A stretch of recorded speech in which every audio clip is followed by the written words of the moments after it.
Ça a commencé quand j'avais 14 ans, par hasard, en grattant un caillou pour savoir si c'était difficile.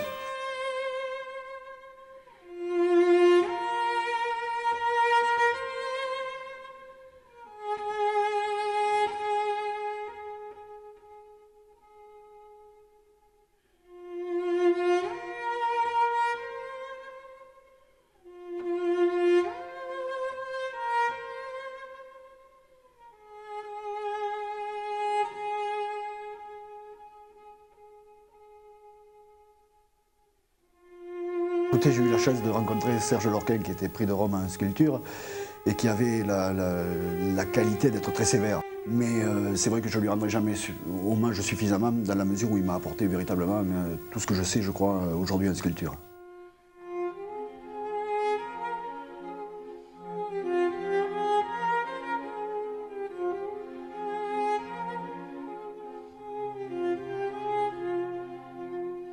Quand j'avais 20 ans, je faisais pas la sculpture que je fais aujourd'hui.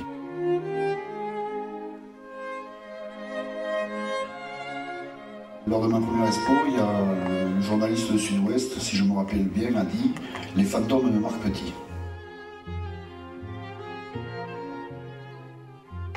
Les fantômes allaient venir plus tard.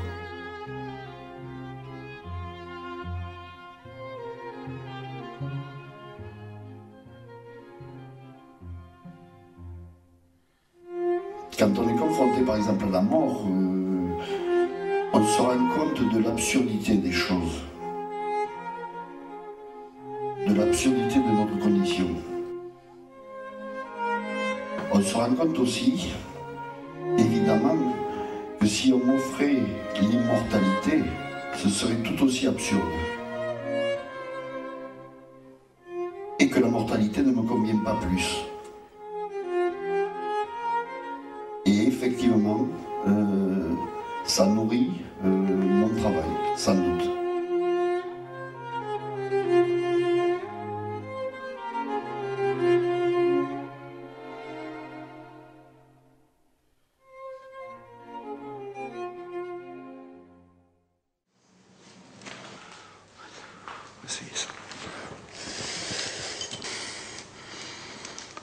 Quand j'arrive à m'oublier, ce qui est malheureusement pas toujours le cas, le résultat est meilleur, parce que la maîtrise vient d'ailleurs, en définitive, d'une forme d'inconscient. L'intelligence, c'est une vérité qui est issue d'une culture. Et la vérité que je cherche, ce serait une vérité plus issue des tripes, quelque part, plus issue du ventre. Donc une forme de bêtise que je cherche volontairement, mais pour atteindre peut-être une forme de beauté. L'essentiel du travail est de détruire ce qu'on fait. Un bras, il n'est jamais, sauf miracle, en place la première fois. Il faut en permanence le maltraiter. Il faut lui faire mal à ce bras. Il faut le tordre, il faut le casser, le remettre en cause. Pour qu'à un moment donné, il soit vaincu. La sculpture, il faut qu'elle perde quelque part, tout en gagnant.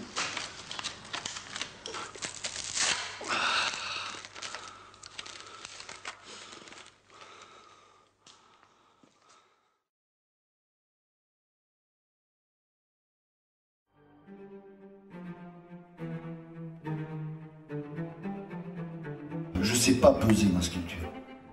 Je ne sais pas à quel point on pourrait dire le fond et la forme vont être en adéquation.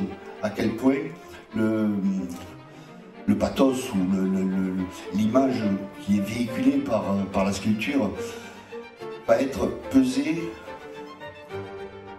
à la bonne dose. Alors, c'est là l'essentiel de mon travail. Faire un nez, une oreille, c'est bon, ça prend pas de temps, il n'y a pas de problème.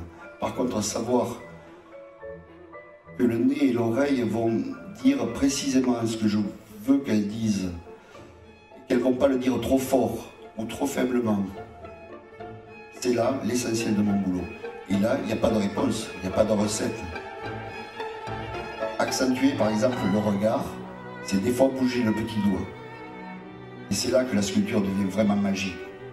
La sculpture, c'est pas un métier spécialement. Un métier, on n'est pas plus intelligent que les plombiers. Par contre, essayer de rentrer dans la magie de la sculpture, essayer d'équilibrer un regard en bougeant le petit doigt et en se disant non merde, il aurait mieux valu que je bouge l'index.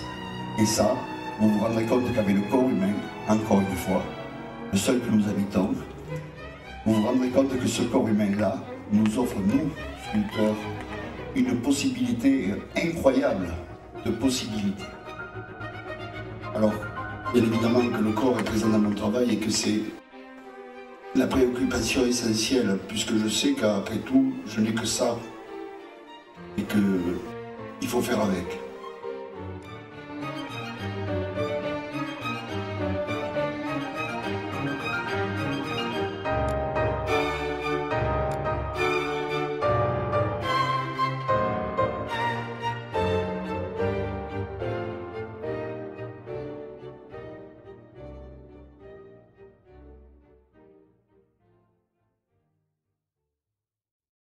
Je vais dans l'action, je cherche le volume, je cherche la forme.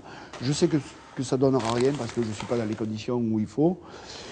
Et le fait, comme ça, d'accepter l'échec éventuel ou la certitude de l'échec permet des fois d'aboutir, au contraire, vers quelque chose qui n'est pas pesant, vers quelque chose qui serait de l'ordre de la légèreté, puisque de toute manière, je ne vais vers rien. Et en allant vers rien, des fois j'arrive quelque part.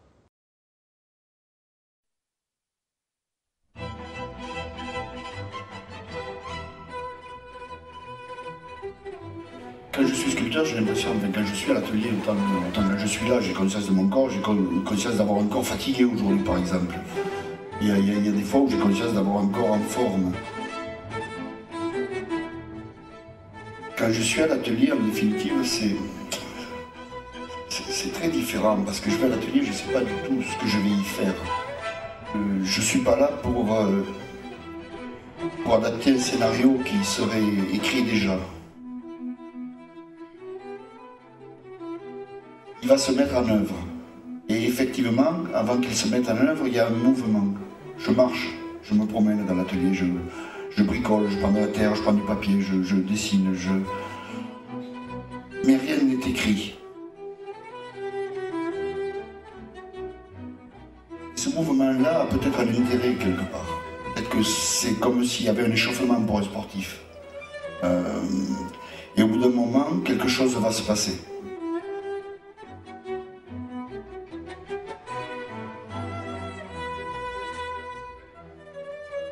C'est une histoire qui est en route. C'est quelque chose qu'on écrit en l'écrivant.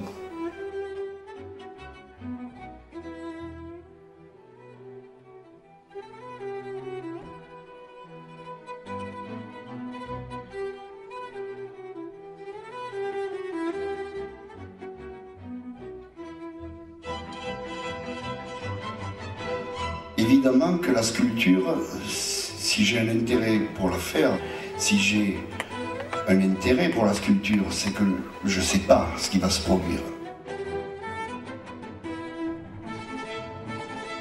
Si je savais, je le ferais faire à d'autres. Je serais conceptuel. Mais moi, je ne sais pas. J'attends parce que je suis curieux de savoir ce qu'éventuellement il pourrait se passer.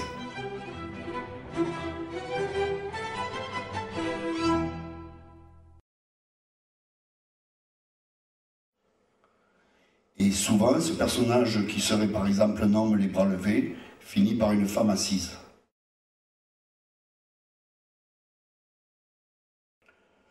Je voulais faire un couple. Et vu que je ne suis vraiment pas habile du tout de mes mains, donc j'ai monté les armatures et ça devait être un peu trop écarté. C'est parce que c'était trop écarté qu'en définitive le vide était absolument insupportable et qu'il a fallu boucher ce vide.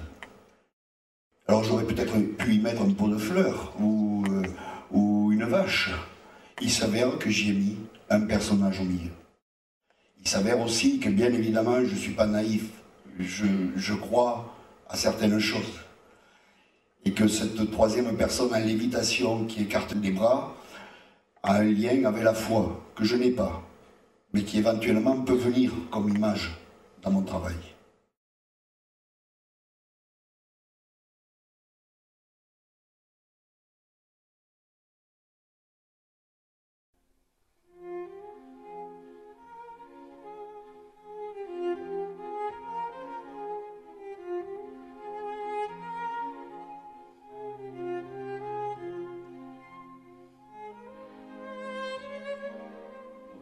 La foi, j'ai pas la foi.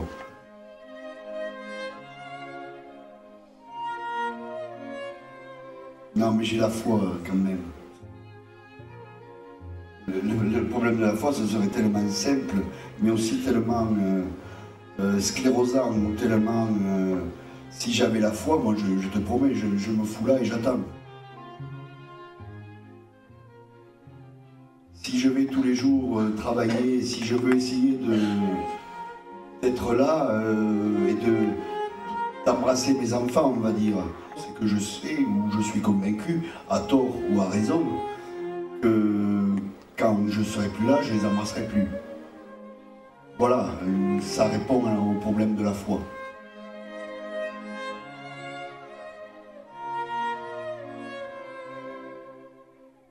Par contre, j'ai la foi dans l'amour que je peux porter à mes enfants. Là, par contre, il y a de la croyance. J'ai de la foi en l'amour que je vous porte à vous. C'est peut-être une foi un peu plus mineure, mais qui me paraît avant tout essentielle.